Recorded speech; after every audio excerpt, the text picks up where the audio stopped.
Hello there folks, welcome to another Shots Fired Airsoft video, and today we've got something that I've waited for quite a while to pick up. However, I'm very excited to bring it to you, and this is the ASG, or Action Sport Guns, Brugger and Vomit, I believe that's how you pronounce it, B&T MP9, and this is the A3 edition, which doesn't have the included foregrip at the front. And this is actually owned by KWA, so ASG obviously is one of these companies a bit like Umarex that does rebrand other designs. However, this one's a bit different in that although it's a KWA gun, it does have a redesigned gas system for sort of European markets. So this is in comparison to the KW MP9, which is about 366 or 380 foot per second out of the box. This one is actually about 310 according to the box itself, which makes it legal for use in CQB in the UK.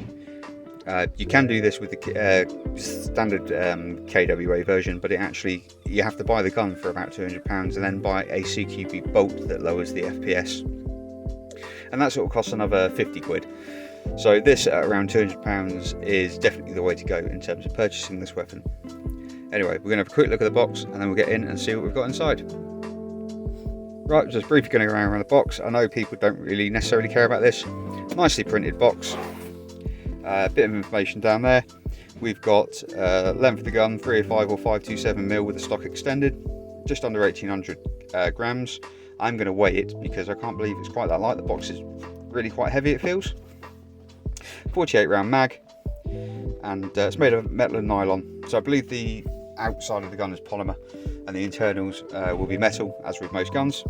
And as you can see there, we are rated at 0.9 joules, or about 100 meters per second, or 328 FPS, and that will be on a 0.2.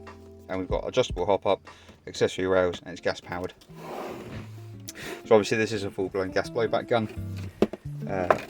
There isn't really too much else on the box. Same information on the other side.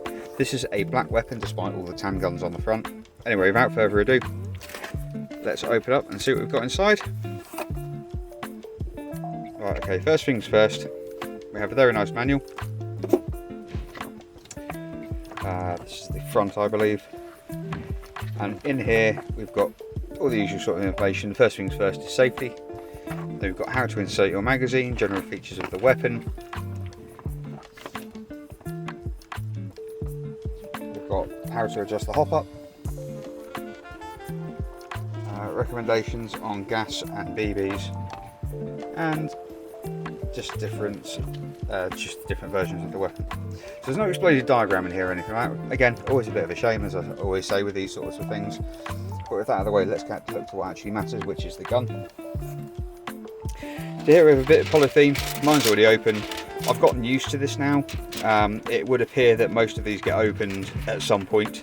I think I've had probably about 10 guns now that have these opened anyway when they come out of the box, so I've stopped reading too much into it. I believe this is our hop-up adjuster lever arm, which you put in when you pull back your bolt to get in there. We have a bag of BBs, which are probably ASG brand, so they're probably actually right compared to the normal crap that you get in, say, Chinese airsoft guns, etc. Or you'd hope they'd be ASG, being an ASG weapon. We have a very nice full metal gas mag. Does look very nice, has scale markings on it, and that is really quite a lump. Gas goes in through the bottom, standard sort of gas valve and release, and a nice free follower.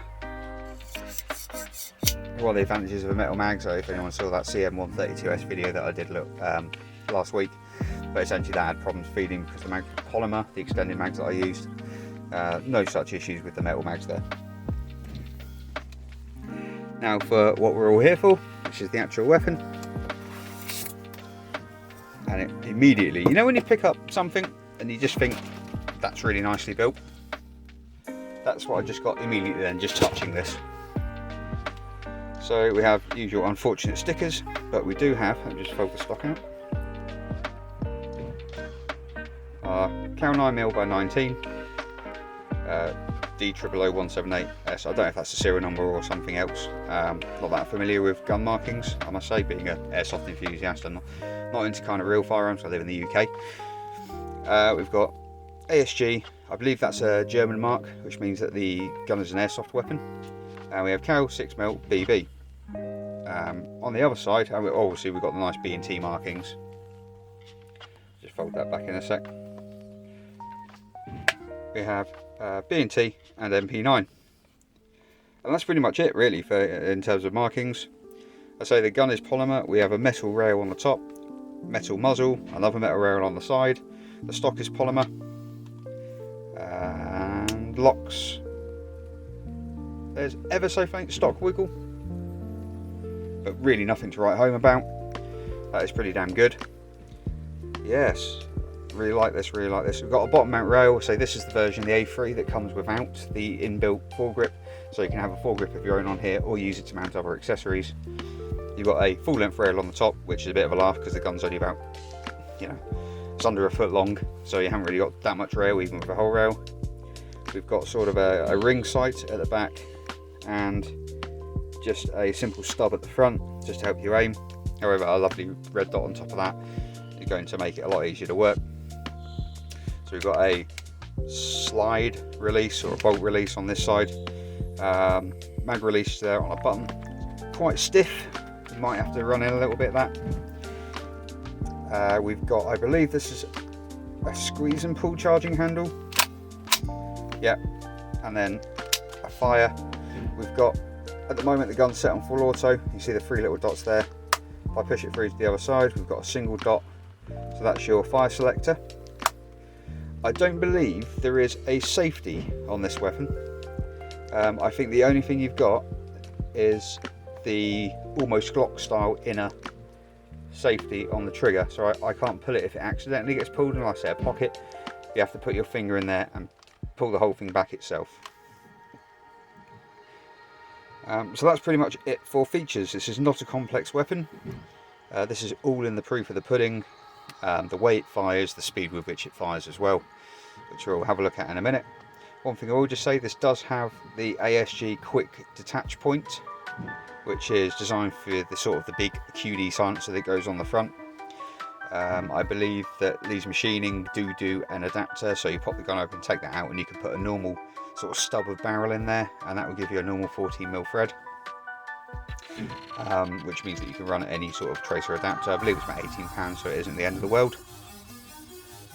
But apart from that, if I just pop it down there, you can sort of see how compact this is. I have quite large hands, but a hand will pretty much cover the weapon completely.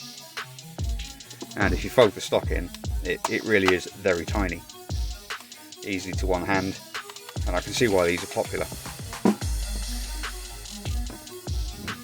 So I'm just going to get the scales out, and we're just going to weigh it.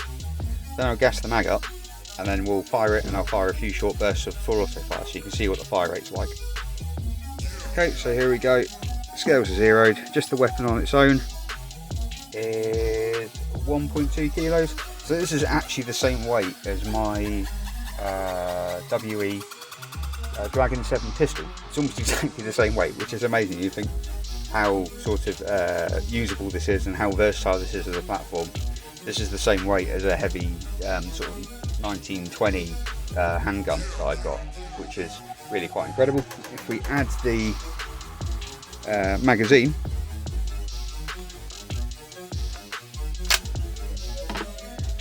then you get your 1755 grams, which is pretty much what it says on the box, just under 1800 grams, so that is including magazine. I thought that would be just the gun by itself, but that is really quite impressive.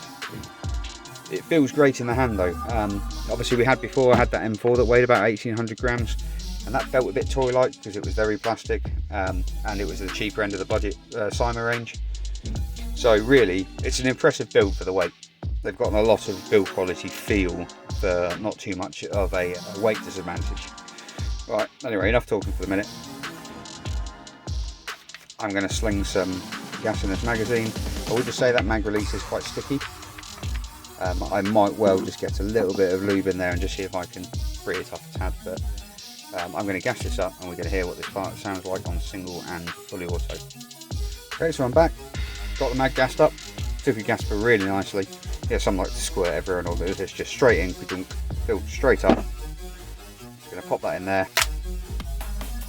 And the gun is empty. I've checked the chamber, there's nothing in it, and there's nothing in the mag.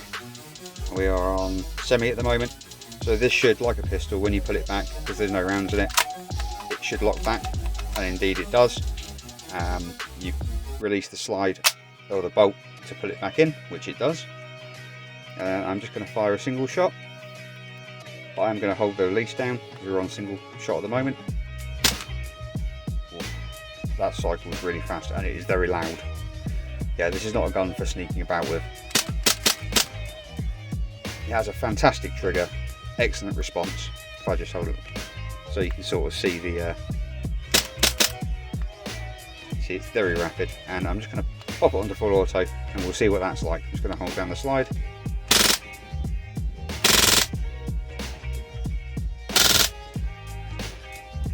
Well, there isn't too much more to say on that, is there? That is going to be quite intimidating, especially if you're running around one-handing it. You could have two of them. I might buy another one. No, that is going to be very satisfying. I can't wait to do the shooting test of this. That seems to work as well. It seems to hold the fire rate as well.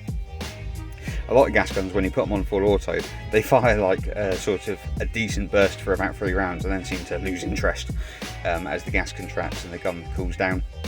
That just, you know, being full polymer will help as well. It just seems to really go for it when you hold the trigger down. I'm just going to have a little look at the gun off camera and that, so I can show you how the hop-up adjustment works rather than just appearing like a fool. So I'll be back in just a sec and we'll have a look at that. Okay folks, so I've got the gun locked back. And if we have a look in here, you can see when I've got the bolt back, you've got these kind of splines on the hop-up chamber, and this is the little tool they give you. This is actually metal, which is quite nice. I was kind of expecting it to be a little bit of plastic, but it isn't. It's quite a hefty bit of metal. So you pop that in there and it will lock in place, and then you can turn your hop up and down like so. I'll experiment a bit more with that during the firing test, but at the moment that's about as much as I can show you. So again, this is the ASG B&T MP9 by KWA. So just a quick thing, if you buy the normal KWA version, you probably have to downgrade it for use in CQB. So let's face it, this gun is kind of aimed at. I've no reason you can't use this out on the field in stock form. They definitely seem to fire really well. From what I've seen, I'm very much looking forward to testing this one, but this one will be allowed in my CQB arena, which is primarily where I play. So again, can't wait to get the firing test on this done. That will be probably mid next week. And with that, I've just got to say thank you for watching. I've been Ben, and this has been the Shots Fired Airsoft video, and I'll see you then. Bye.